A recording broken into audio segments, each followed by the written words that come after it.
আসসালামু আলাইকুম। AC service BD পক্ষ থেকে সবাইকে শুভেচ্ছা অভিনন্দন। আজকে একটি গিরি এসির রিমোট নিয়ে হাজির হয়েছি। চলেন দেখে আসি ওই রিমোটে কোন বাটনে কি কাজ। ঠিক আছে, তা আমরা প্রথমে এসিটা অন করব। দেখতেছেন এসিটা অন হয়ে গেছে।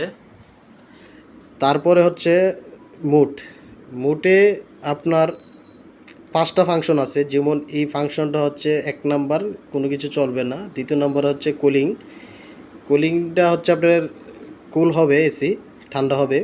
আপনার এসি সর্বোচ্চ টেম্পারেচার হচ্ছে 30, সর্বনিম্ন হচ্ছে 16। দেখেন এই যে 16, আপনার ইচ্ছা মতো নিজের মনের মতো করে আপনার টেম্পারেচার রাখতে পারবেন। তারপর হচ্ছে মুডে আবার চাপ দিলে হচ্ছে আপনার ডাইয়ে হচ্ছে 25 টেম্পারেচারে চলবে। যেমন বেশি গরমও না বেশি ঠান্ডাও না। যেদিন চালাবেন সেদিন হচ্ছে বৃষ্টির দিন বা বাইরের আবহাওয়া যদি ঠান্ডা থাকে ওই দিন চালালে ডাই বাটন দিয়ে চাপ দিয়ে রাখলে মোটামুটি ভালো একটা বাতাস ফিল করা যায়। তারপরে হচ্ছে ফ্যানে হচ্ছে আপনার শুধু অনলি ফ্যান চলবে। ফ্যানে আপনার ঠান্ডা হবে না, হট হবে না, শুধু অনলি ফ্যানে আপনার স্পিড বাড়াইতে পারবেন, যেমন লো, মিডিয়াম, হাই, আবার ফ্যান অটো করতে পারবেন। ঠিক আছে, তারপরের ফাংশনটা হচ্ছে হিট সাবজেক্ট হচ্ছে ইনভার্টার এসির ক্ষেত্রে হয়, যে আপনার হট অ্যান্ড কুলিং যে এসিতে লেখা থাকে সেই এসিতে হয়। আপনি এটাতে চাপ দিয়ে রাখলে আপনার এসিটা গরম বাতাস পাবেন। তারপর হচ্ছে এই যে ঠান্ডা।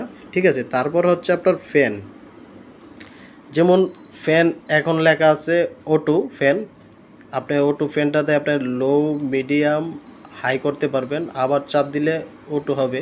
ঠিক আছে, তারপর হচ্ছে সুইংটা হচ্ছে আপনার ভিতরে সুইং, এটা উপরেরটা, যে আপনার ডাইন বাম এসিটা চলতে থাকবে।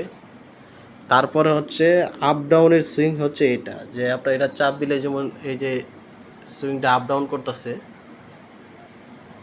এই যে নিচে নামছে সুইংটা, আবার চাপ দিলে আপনার এখানে স্টপ হয়ে যাবে, আবার চাপ দিলে সুইংটা অটো হবে। ঠিক আছে, তারপরে হচ্ছে টার্বো। আপনি যদি এসিটা অন করে টার্বোতে চাপ দেন তখন হচ্ছে টার্বোতে চাপ দিলে আপনার ইমার্জেন্সি রুম ঠান্ডা হবে, যে সব কিছু ফুল স্পিডে চলতে থাকে, কম্প্রেসর থেকে দইরা যা আছে এভরিথিং ফুল স্পিডে চলতে থাকে, আপনার রুমটা ইমার্জেন্সি একটা ঠান্ডা হয়।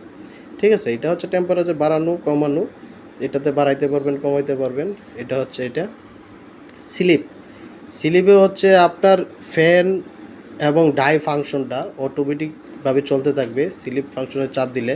যেমন এই চিহ্নটা হবে ওটো। ঠিক আছে, তা এই স্লিপের কাজটা হচ্ছে এটা। আর আইপিএলটা হচ্ছে আইপিএলে চাপ দিলে এই চিহ্নটা হবে, এই যে আপনার এই চিহ্নটা উঠবে। এই চিহ্নটা আইপিএল হচ্ছে A to Z যত ফাংশন আছে আপনার এসিতে সম্পূর্ণ ফাংশন অটোমেটিকভাবে টেম্পারেচার থেকে দইরা যা আছে অটোমেটিক ধরে আপনার এটা কাজ করবে। আইপিএলে চাপ দিলে সব কিছু অটো হয়ে যাবে। ঠিক আছে, তারপর হচ্ছে টাইমার অন, টাইমার অফ। ঠিক আছে, এগুলো আপনি নিজে করতে পারবেন। তারপর হচ্ছে ক্লক, আপনার এখানে ঘড়িটা ঠিক করতে পারবেন, যে ঘড়ির টাইম অন অফ ঠিক করতে পারবেন। তারপর হচ্ছে আপনার ওয়াইফাই। আচ্ছা, ওয়াইফাইটা আমরা আরেকটা ভিডিও নিয়ে আসবো। ওয়াইফাইয়ের অনেক কাজ আছে অ্যাপসের থেকে দইরা, ওইটা আরেকটা ভিডিও বানিয়ে আপনাদের কাছে দিব। তারপর হচ্ছে টেম্পারেচার। আপনার এখন এসির টেম্পারেচার আছে আপনার 17। আপনার এই যে এসিতে ডিসপ্লেতেও আছে 17। আপনার এখন এটা একসাথে 3টা ক্লিক করলে রুম টেম্পারেচার দেখা যায়। যেমন আপনার এই রুম টেম্পারেচার আছে 30, দেখছেন ডিসপ্লেতে 30।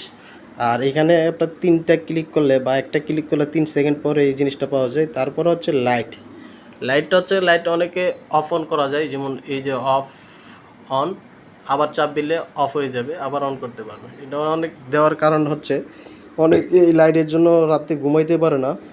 এটা দেওয়ার কারণ হচ্ছে যে অনেকে যাদের ঘুমাইতে অসুবিধা হয় সেক্ষেত্রে এটা অফ করে ঘুমাইতে পারে, তাদের অসুবিধা হয় না। এই হলো গিরির রিমোটের বেসিক ফাংশন।